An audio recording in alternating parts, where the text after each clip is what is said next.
Un jour un objet, bonjour.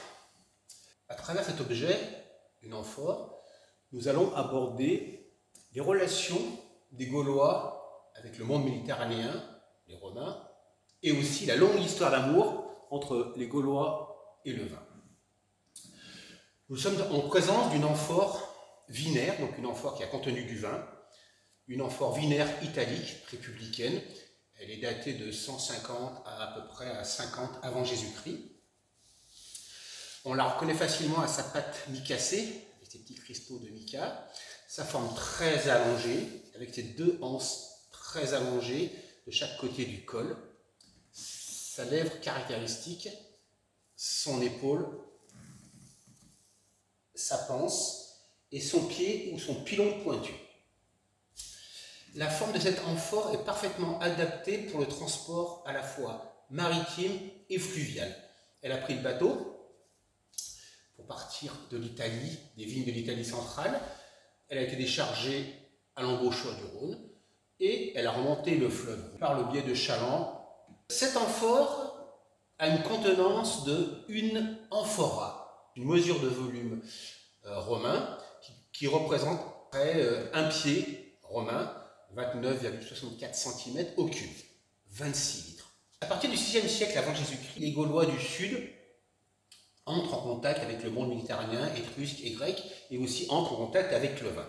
C'est à partir du 2e siècle avant Jésus-Christ que, à travers les marchands de vin romains, il y a un boom économique énorme et un approvisionnement énorme de vin romain dans les provinces de la Gaule centrale. La consommation de vin chez les Gaulois est une consommation collective et plutôt rituelle, sous forme de banquet. Certains écrivains romains qualifient les Gaulois de rustres qui buvaient le vin sans modération et sans le couper avec de l'eau. Lors des banquets, ces amphores étaient soit ouvertes, on enlevait l'opercule de chaux, soit décapitées, le vin était répandu dans un cratère et, à l'aide de cet objet,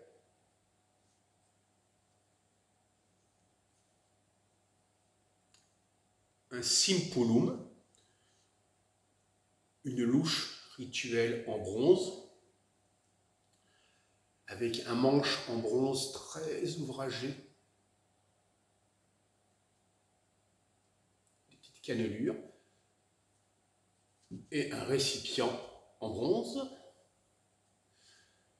Le vin était prélevé dans le cratère, servi aux invités, et surtout cet objet sert aux libations.